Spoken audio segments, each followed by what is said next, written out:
el Centro Apostólico Altar de Jehová de Eclesía presenta lo mejor del trigo. Conduce Lourdes Bravo de Villar.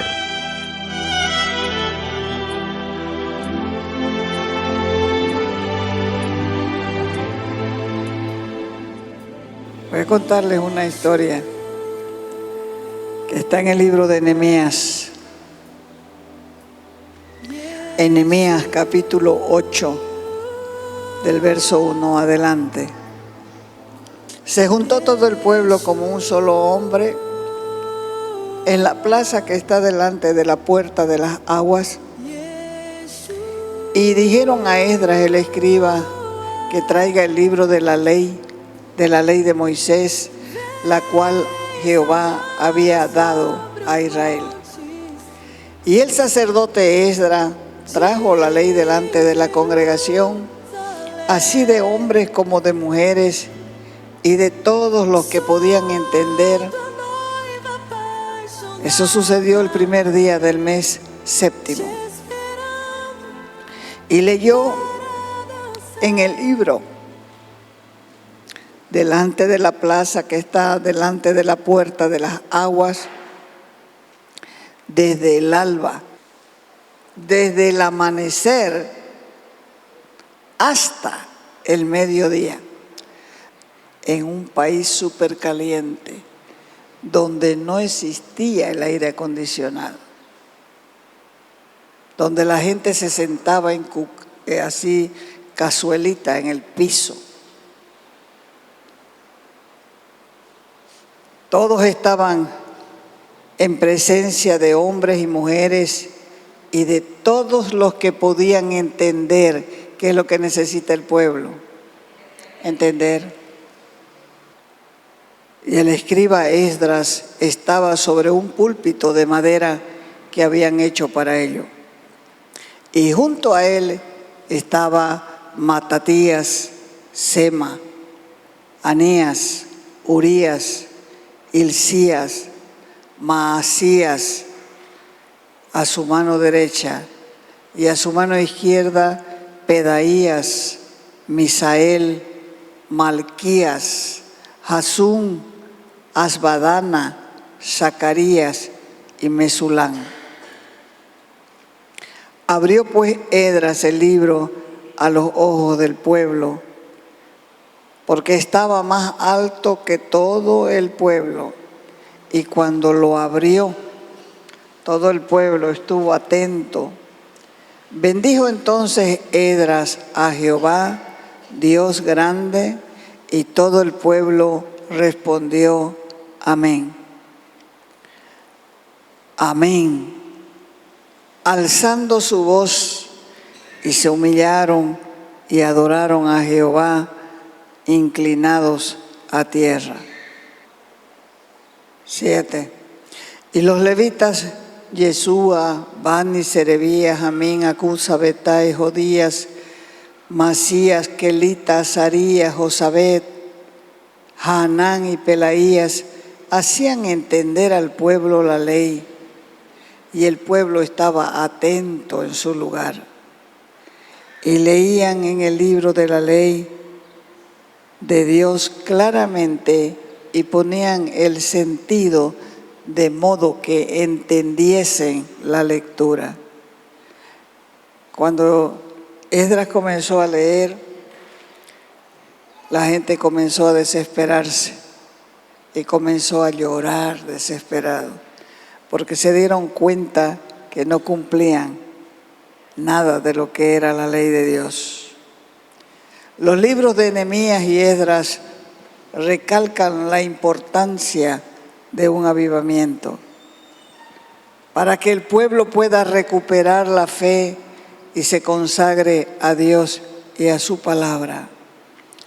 Nehemías, como líder inspirado por Dios, animó a sus compatriotas a continuar con el trabajo de reconstrucción de los muros de protección de la ciudad. Y a pesar de la oposición de los enemigos a la fe, porque aunque parezca increíble, enemigos de la misma fe se levantan en contra de la misma palabra de Dios. Y lo lograron.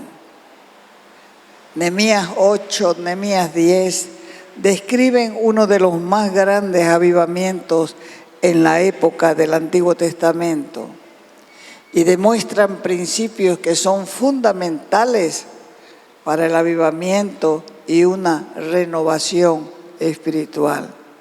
¿Cuántos están conscientes que necesitan un avivamiento y una renovación espiritual? ¿Y qué es avivamiento? El avivamiento verdadero pertenece solo al pueblo de Dios y trae apareado una bendición a las ovejas que lo anhelan. Aunque los demás puedan ver la ola,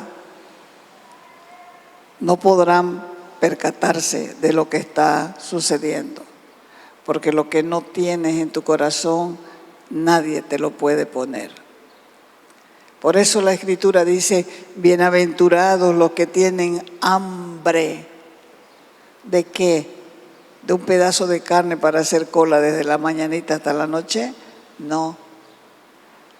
Hambre de sed y de justicia. Porque el que tiene hambre y sed de justicia va a ser saciado. O sea que los que tienen hambre de sed y de justicia y son saciados, el saldo no se da ni cuenta. ¿Por qué? Porque no tiene hambre. ¿Por qué? Porque no desea un cambio. ¿Por qué? Porque lo ve todo como nada.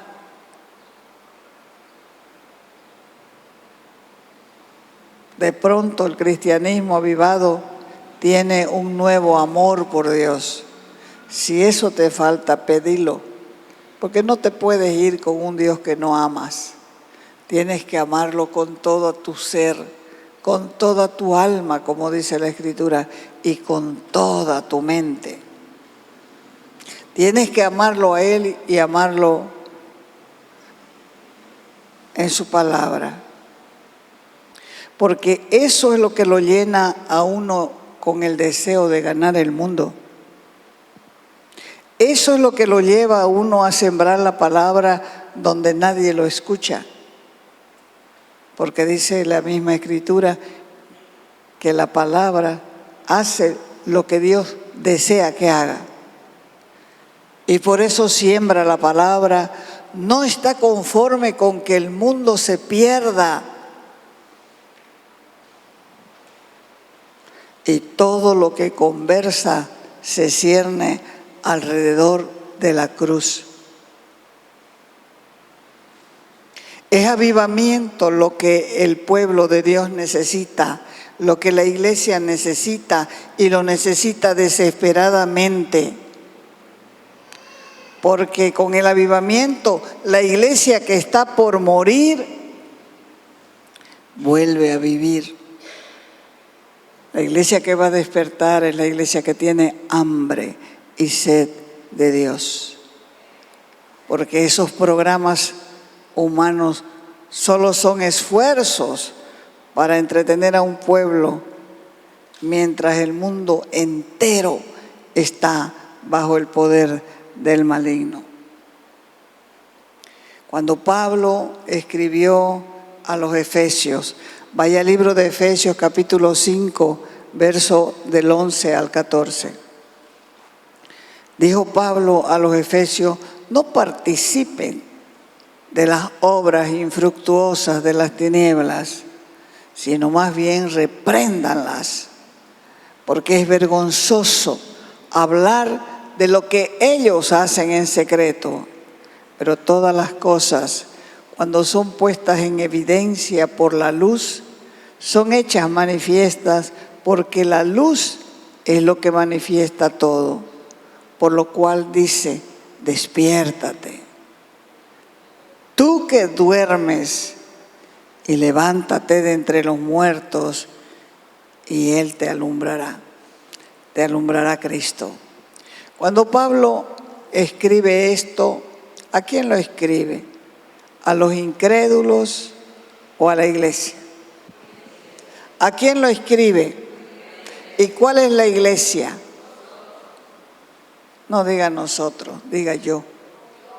Yo soy la iglesia. Es a vos que te escribe.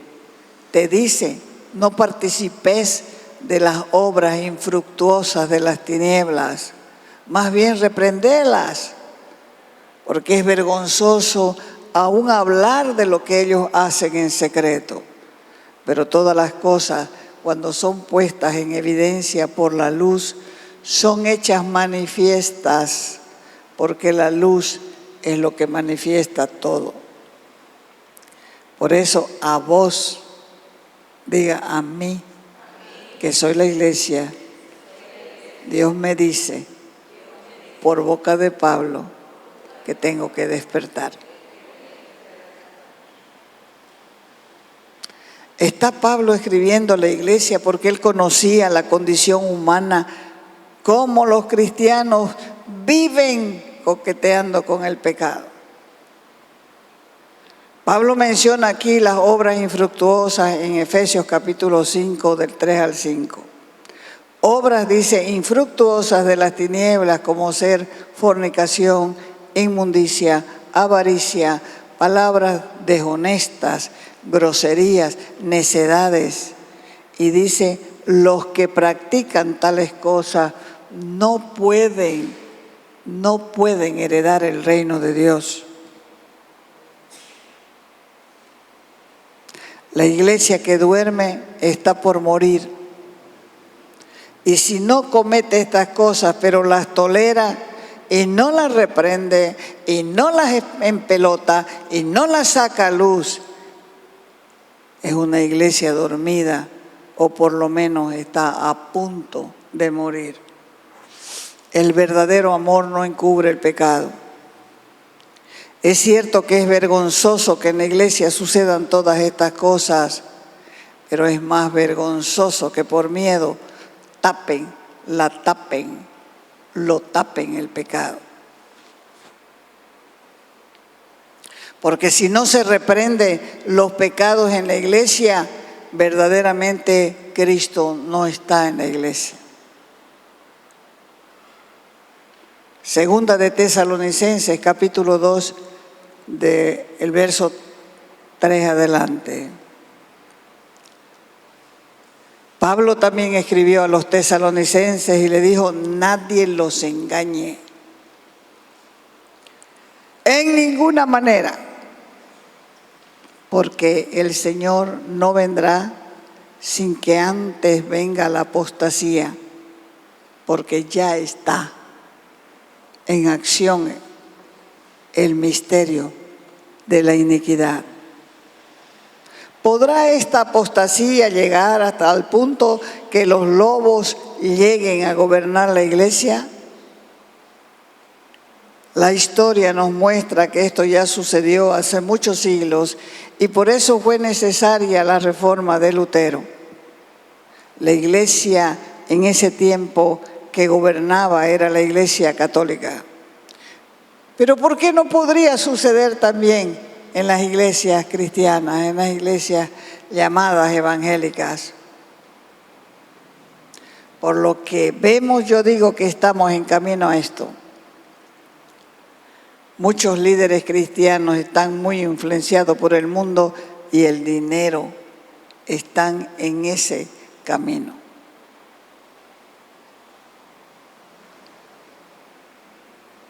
¿Y cuándo es necesario un avivamiento? Cuando la iglesia está por morir y viene un avivamiento, la iglesia vuelve a vivir. Cuando la gente está mirando la inmoralidad en el mundo y la iglesia lo ve como algo normal y piensa que la palabra de Dios no tiene que ver nada con la vida diaria. Y todos los cristianos contentos de asistir el domingo a la iglesia, pero sus vidas no cambian. No nos dejemos engañar. Necesitamos más del Espíritu de Dios. porque lo cierto es que son pocos los que están creciendo. La gran parte está decreciendo en su fe, en su conducta moral, y ni siquiera se dan cuenta que están moribundos, porque si la gente no tiene una metanoia, un cambio de mente, no puede ser avivada. Otra condición para un avivamiento es orar, es ayunar, es gemir, por causa de las abominaciones que se cometen en la ciudad y en la nación. Para ver el verdadero estado y condición de la iglesia, nosotros deberíamos leer la historia de la iglesia, dedicar más tiempo a la lectura de libros que nos van a edificar, que nos van a llenar de una valentía, de un deseo mayor de las cosas de Dios.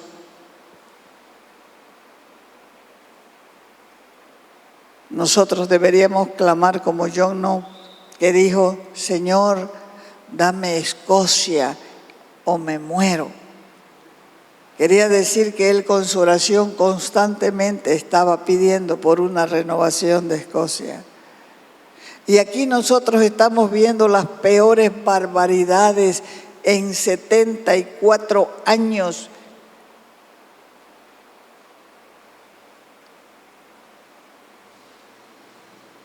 Y no hay un clamor por un cambio de país.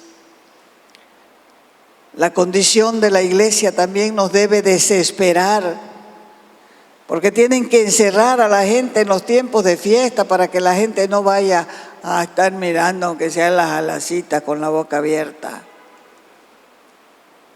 Esa condición de la iglesia, que hay que encerrarlos para que no participen, que hay que hacer sus, ¿cómo se llama?, retiros y qué sé yo, eso nos debe desesperar si es que amamos a Dios.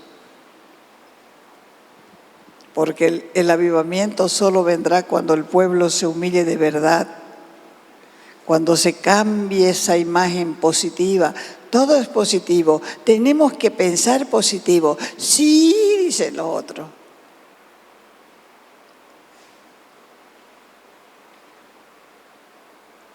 ¿Y qué dice Santiago 4, del 9 al 10? Dice: afligíos y lamentad, llorad, que vuestra risa se convierta en lloro y vuestro gozo en tristeza. Humillaos delante del Señor y Él los exaltará. El avivamiento es volver a una relación correcta con Dios. Un cristiano avivado no está contento con dejar atrás solamente los pecados más obvios: la borrachera, los robos, el engaño, los pecados sexuales, la marihuana, la pornografía. Más bien se examinará a sí mismo para expulsar todos los pecados escondidos que nadie sabe. Las pequeñas zorras, mentiras blancas, calumnias, comentarios, la falsedad de los pensamientos, esa actitud envidiosa, codiciosa y maliciosa hacia otras personas, las fantasías sexuales, el orgullo escondido, la ingratitud para Dios, la indiferencia hacia Dios, la obediencia solo de labios y no de corazón, la cobardía cuando se trata de testificar o de levantarse por la justicia. A menudo estas son las zorras pequeñas, pecados escondidos que impiden el avivamiento. Tenemos que desagraviar a Dios, porque en vez de tener un altar para el Dios vivo, han levantado un altar para Mamón. O sea que la honra de Dios está en la boca, pero el corazón vive madrugando por el dinero. Los avivamientos históricos, Cuando estas cosas sucedían, casi siempre produjeron resultados. La renuncia del pecado escondido produjo o produce resultados evidentes, y entonces se levantan las reuniones grandes y emocionantes donde se siente la presencia de Dios. Nada, absolutamente nada se puede comparar con el poder de Dios que se manifiesta cuando se reúne la multitud de cristianos. Cristianos que realmente tienen corazones puros, que han purificado sus vidas y que ahora pueden mirarse a los ojos unos a otros sin engaño, sin desconfianza. Esos son realmente los que pueden mirar con alegría de corazón, con alegría y sencillez de corazón.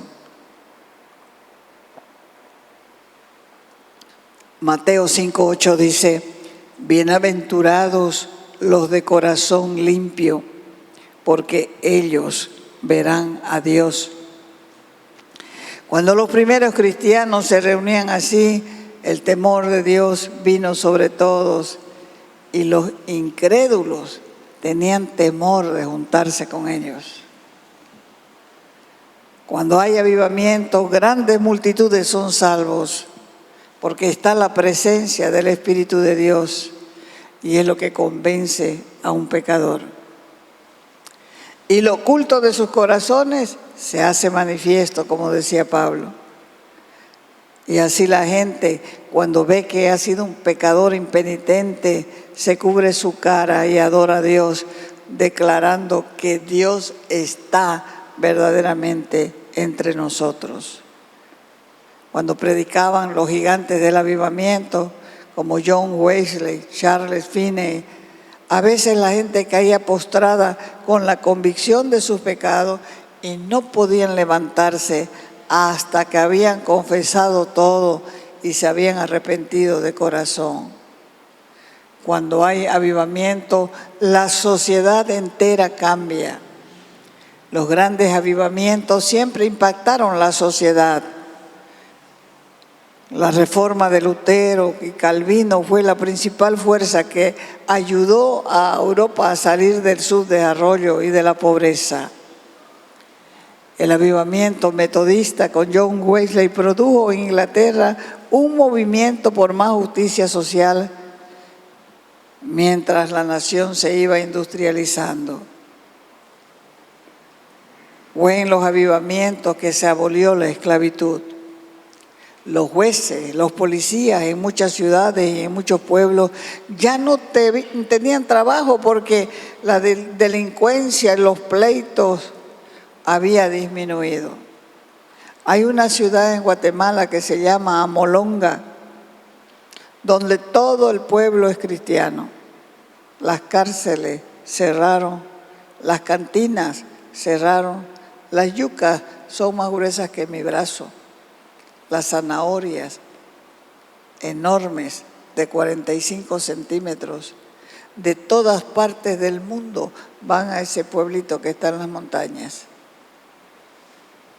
Todos los que viven ahí tienen su casa y su Volvo, porque en esos camiones traen todas esas verduras a la ciudad de Guatemala. El problema es que muchos cristianos quieren ver estos resultados de un avivamiento, pero no están dispuestos a pagar el precio. Esto es como querer el fruto de un árbol sin plantarlo. Todo esto es una manipulación que produce falsos convertidos. Es nuevamente querer comer el fruto sin plantar el árbol. Le falta la música y el predicador dice, realicemos programas entonces de asistencia social. Visitemos, ayudemos a los fulanos, a los ancianos, vamos a su casa.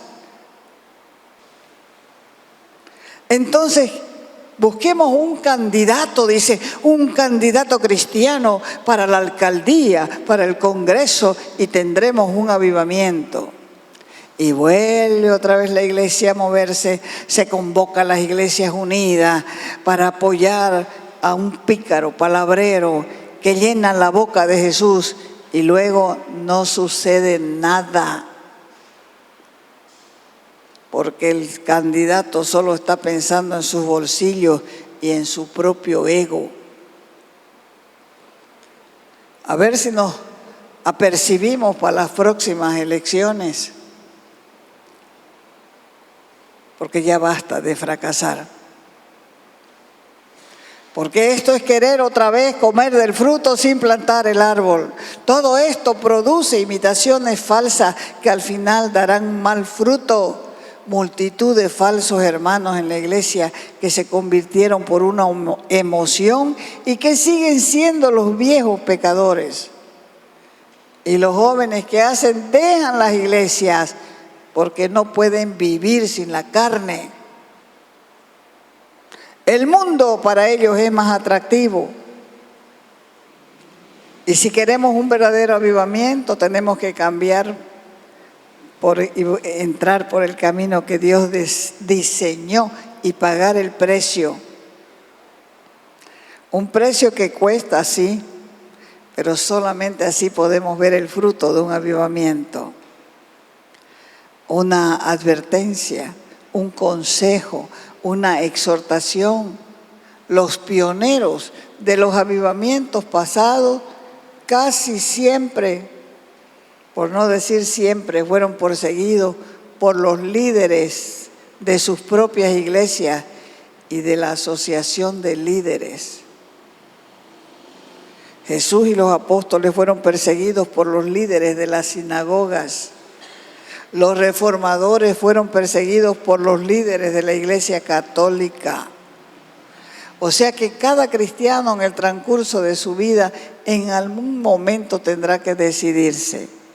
¿Voy a servir las tradiciones humanas de mi iglesia para vivir tranquilo y ser respetado? ¿O voy a servir radicalmente al Señor?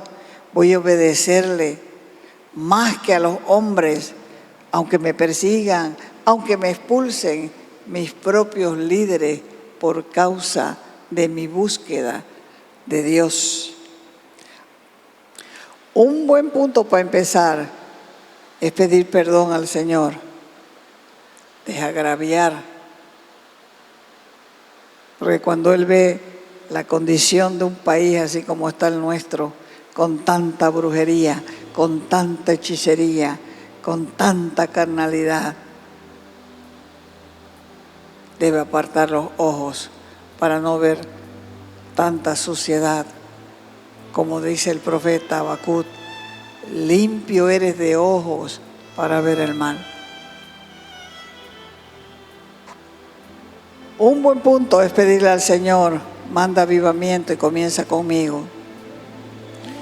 Y después hacer un examen personal y decir, aquí están mis manos, mostrame la iniquidad. Necesito mi corazón puro, un corazón sano, pero sano del mal, de la suciedad, de la inmundicia, de la envidia. Si estás lo suficientemente desesperado por esa necesidad de avivamiento, yo te aseguro que Dios te va a dar respuesta. Por lo menos te va a dar una respuesta personal, que es lo que tanto necesitamos cada uno de nosotros. Así que no te contentes con las imitaciones, busca el avivamiento auténtico y tener una vida espiritual auténtica. Te invitamos a nuestras reuniones los días viernes y sábado a las 6 de la tarde. Los domingos a las 10 de la mañana y a las 6 de la tarde. Calle Nicolás Suárez, esquina Félix Pinto.